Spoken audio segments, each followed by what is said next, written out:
জাতীয় সংসদে আওয়ামী লীগ নিষিদ্ধ হওয়ার পরপরই দিল্লি থেকে শেখ হাসিনার এক বিস্ফোরক অডিও বার্তা ওলটপালট করে দিয়েছে সব হিসাব। তিনি দাবি করেছেন বিএনপির অনেক প্রার্থী আওয়ামী লীগের কাছে ক্ষমা চেয়েছেন এবং আওয়ামী লীগের ভোটেই আজ বিএনপি ক্ষমতায়।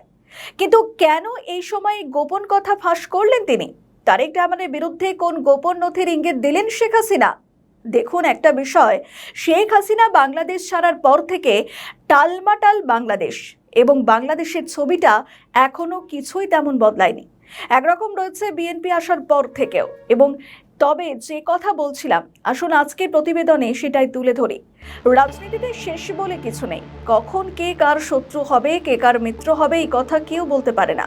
এই কথাগুলো কি সত্যিই হবে ওপার বাংলার রাজনীতিতে? যখন হাসিনার দলকে নিষিদ্ধ করা হলো সংসদে, তখন শেখ হাসিনার বিস্ফোরক মন্তব্য এলো দিল্লি থেকে।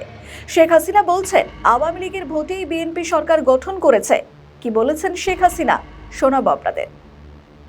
বিএনপির কিছু কিছু এলাকায় তারা আওয়ামী লীগের কাছে ক্ষমা চেয়েছে, তাদের কাছে ভোট ভিক্ষা চেয়েছে। আমাকে যখন বলেছে আমরা ঠিক আছে দাও, সেখানেও কিন্তু ওই ফ্যাসিস্টের ভোটই লেগেছে ক্ষমতায় যেতে। এটা তারিখ জেগে মনে রাখতে হবে। কেন তিনি এই সময় তথ্য ফাঁস করলেন? এই প্রশ্ন উঠতে শুরু করেছে ওপার বাংলার রাজনীতিতে। তারেক রহমানের বিরুদ্ধে কোন অস্ত্র হাতে রেখেছেন শেখ হাসিনা? এটি কি বিএনপির ওপর কোনো চাপ সৃষ্টি? বাংলাদেশ থেকে পালিয়ে গিয়ে শেখ হাসিনা সমাজ মাধ্যমে খুব অ্যাক্টিভ। সারা দেশের আওয়ামী লীগ নেতাদের সঙ্গে শেখ হাসিনা নিয়মিত কথা বলেন। আর সেই অনুষ্ঠানে শেখ হাসিনা দাবি করেন নির্বাচনের আগে অনেক শীর্ষ নেতা ব্যক্তিরা ব্যক্তিগতভাবে আওয়ামী লীগের কাছে সাহায্য চেয়েছিলেন। উদ্দেশ্য একটাই, জামায়াতের ক্রমবর্ধমান প্রভাব থেকে নিজেদের আসনকে বাঁচিয়ে রাখা। শেখ হাসিনা দাবি করেছেন তিনি নিজেই নেতা কর্মীদের নির্দেশ দিয়েছেন বিএনপি প্রার্থীদের সমর্থন করতে। তারা আওয়ামী লীগের কাছে ক্ষমা চেয়েছে, তাদের কাছে ভোট ভিক্ষা চেয়েছে। আমাকে যখন বলেছে আমরা ঠিক আছে দাও। শেখ হাসিনার এই দাবি যদি সত্যি হয়, তবে বাংলাদেশের রাজনৈতিক ইতিহাসের সবচেয়ে আলোচিত বিষয়। ইউনূসের অন্তর্বর্তীকালীন সরকার এবং জামায়াতকে ক্ষমতার বাইরে রাখা কি আওয়ামী লীগ ও বিএনপির নিজস্ব বোঝাপড়া? শেখ হাসিনা চেয়েছিলেন বিএনপি ক্ষমতায় আসুক, তাতে জামায়াত বাদে বাকি দলগুলির উত্থান আটকানো যাবে। কিন্তু যে প্রশ্ন সামনে আসছে, শেখ হাসিনা এই কথা কেন বলেননি? যখন আওয়ামী লীগকে সংসদে নিষিদ্ধ করা হলো, তখনই কেন বঙ্গবন্ধুর কন্যা বললেন বা এই কথাগুলো সামনে আনছেন? আসলে আওয়ামী লীগ নিষিদ্ধ হওয়ার পর বিএনপি এখন আইনিভাবে নিরাপদ, কিন্তু হাসিনা মনে করাচ্ছেন এর পিছনে আওয়ামী লীগের হাত রয়েছে। কি বলেছেন নেত্রী, শুনুন।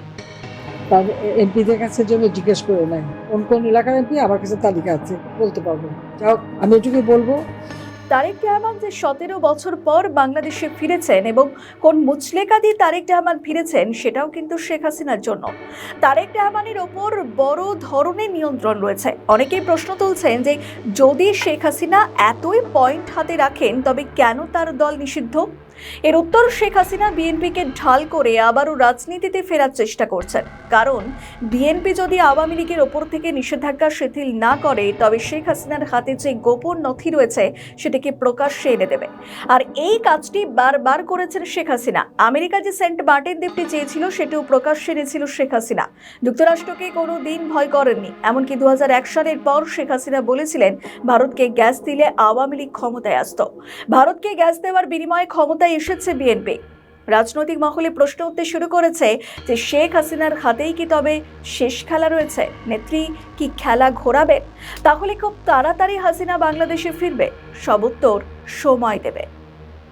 আমাদের ভিডিও ভালো লাগলে লাইক ও শেয়ার করুন। কমেন্ট সেকশনে আপনাদের মতামত জানান। আরও ভিডিও পেতে আমাদের চ্যানেলটিকে সাবস্ক্রাইব করুন এবং প্রতি মুহূর্তে খবরের আপডেট পেতে প্রেস করুন বেল আইকন।